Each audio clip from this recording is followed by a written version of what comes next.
We start off this hour bringing in from the National Interest Director of Defense Studies, Harry Kazianis, who's with us, along with the former CIA military analyst, Tara Muller. So, all right, guys, good to see both of you. I'm going to start, Harry, with you on this. And it's the newest, as I said, development on top of a number of other developments that lead us to believe this week that tensions have spiked, right, with North Korea. But this is a kind of, I guess, a technological development. What do you make of it?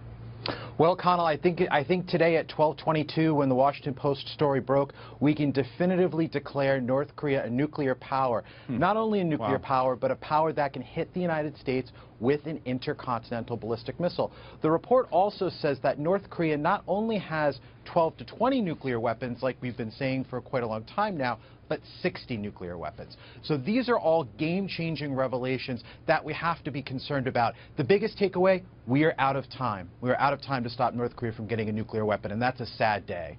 It's crazy when you think about it. That's some statement. By the way, you think with that, if we're declaring within the last hour that North Korea is officially a nuclear power, that the stock market would be way down. Not to overly focus on that, but it's kind of what we do here to some extent. It's off the highs, but we're still up 18, right, in the Dow at 22,136. So we keep setting these record highs on Wall Street no matter what happens, which I think is kind of interesting, although it's off the subject here a little bit. Tara, how important do you think this development is? This Washington Post report, as Harry points out, that he thinks it's official now. North Korea is a nuclear power. How would you put it?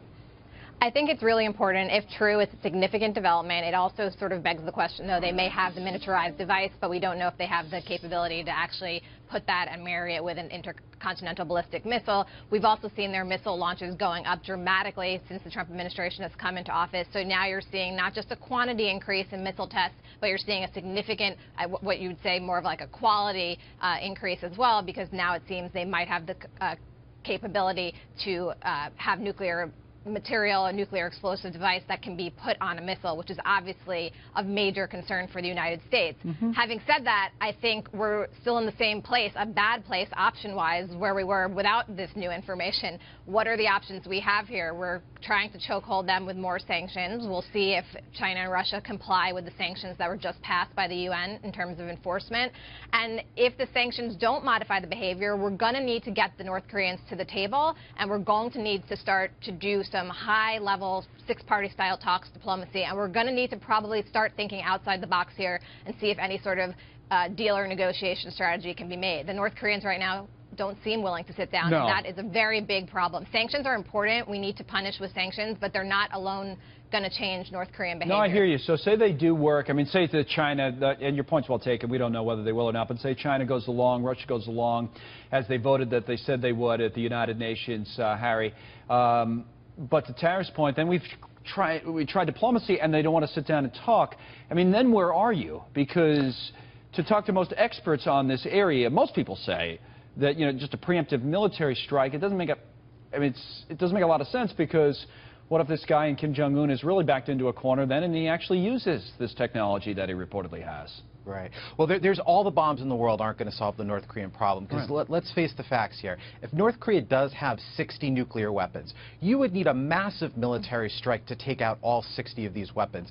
And the North Koreans are very good at hiding things in caves, bunkers. Exactly. Well, if you miss one, if you just miss one, it's a terrible hypothetical, right, Harry? Because you miss one and forget about it. Exactly. You're going to see Seoul or Tokyo, basically millions of people die. So a military option is not one that we can entertain at the moment. So what's the best option?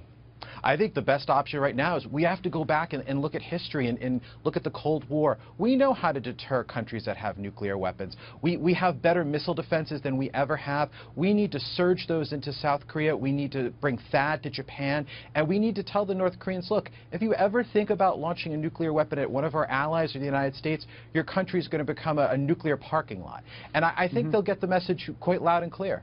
Well, let's talk about how diplomacy does play into this. And to, Tara, since you brought it up, this role of China. The Chinese now saying that they will face the fallout from sanctions to help stop this North Korean threat.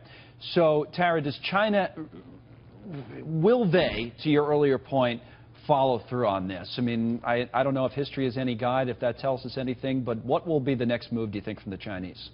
Sure. I mean, this was a really significant sanctions package that we saw pass the UN, and we got Russia and China on board, and that's kudos to the Trump administration for doing that. Having said that, passing the resolution is one part of the equation. This is a huge sanctions bill. You know, China might be partially compliant with it, fully compliant with it. We'll have to wait and see, and it's up to the United States to sort of see what happens. But again, that's going to even take time to see, so we don't necessarily have that time. And I think I agree with the previous point about a deterrent strategy. We obviously have had successful deterrent strategies before with regards to nuclear weapons not being used. But I think that sort of puts aside the question right now is, can we still get them to the table? Is there still a way to get them to give up their program? We have historically been able to get states to give up their nuclear weapons program. It's not unheard of, and we've done it before. We got them to, during the earlier six-party talks, we did get them to temporarily halt their program.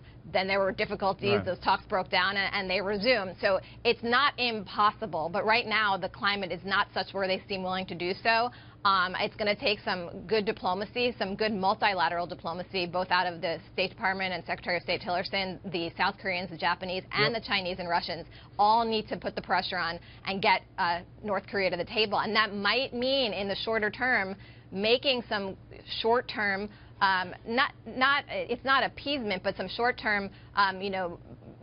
Well, you give in a little bit on our side. Give in to get them to the table. It doesn't mean you give in permanently, but sometimes that's the nature of diplomacy. Well, it is sometimes if give you're in a little to dealing get parties to the table.